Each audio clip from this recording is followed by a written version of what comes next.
নমস্কার বন্ধুরা, ধর্মীয় কথা ও তথ্য চ্যানেলের নতুন পর্বে সবাইকে স্বাগত।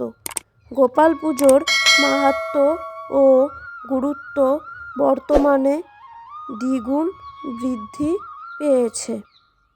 শ্রীকৃষ্ণের শৈশব ও শিশুরূপকে পুত্রস্নেহের মতোই সকাল থেকে রাত পর্যন্ত সেবায় নিয়োজিত থাকেন বহু মানুষ।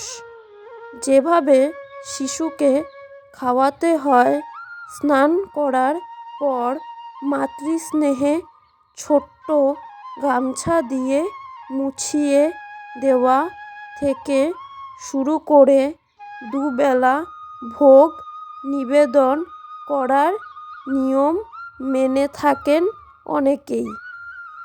বর্তমানে অনেকের বাড়িতেই ছোট্ট গোপাল ঠাকুর পুজো করা হয়ে থাকে।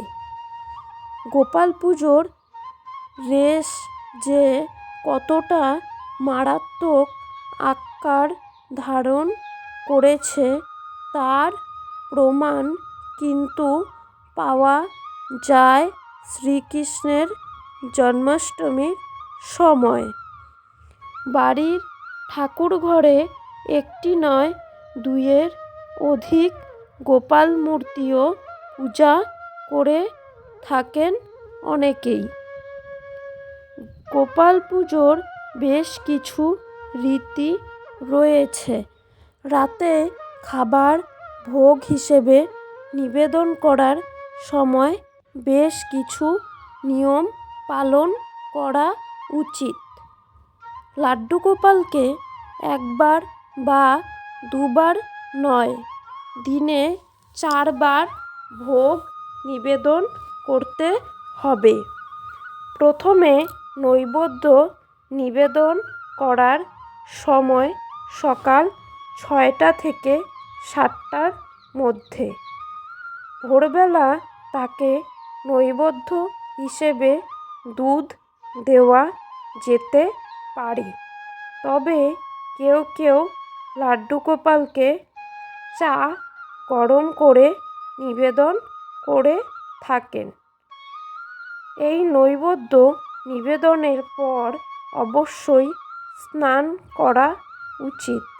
তারপর লাড্ডু গোপালের মূর্তিকেও স্নান করাতে হবে।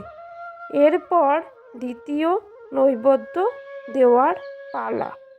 এরপর আসে তৃতীয় নৈবেদ্যের পালা। দুপুরের পরই এই নৈবেদ্য প্রদান করা হয়। তবে এই নিয়ম মেনে চলার পাশাপাশি আরও কিছু কঠোর নিয়মও মেনে চলা উচিত। এই সময় সাত্ত্বিক ভোগের নিয়ম।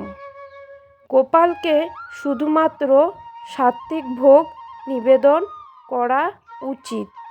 সেই নৈবেদ্যতে পেঁয়াজ বা রসুন যেন কখনো না থাকে।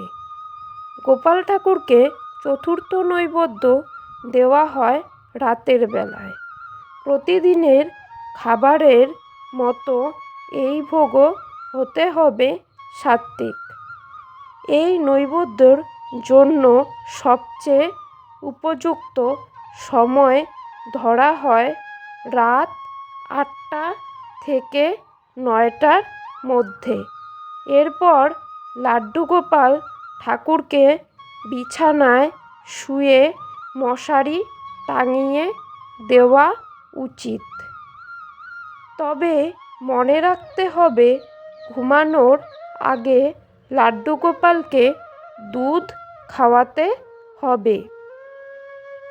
এর সঙ্গে মনে করা হয় রূপোর পাত্রে লাড্ডু গোপালকে নিবেদন করা সবচেয়ে শুভ।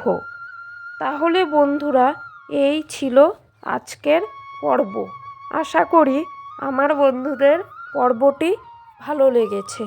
যদি ভালো লেগে থাকে তাহলে অবশ্যই লাইক, কমেন্ট, শেয়ার করে দিবেন।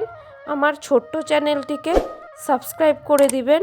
পুরো পর্বটি দেখার জন্য আমার সকল বন্ধুদের জানাই অসংখ্য ধন্যবাদ।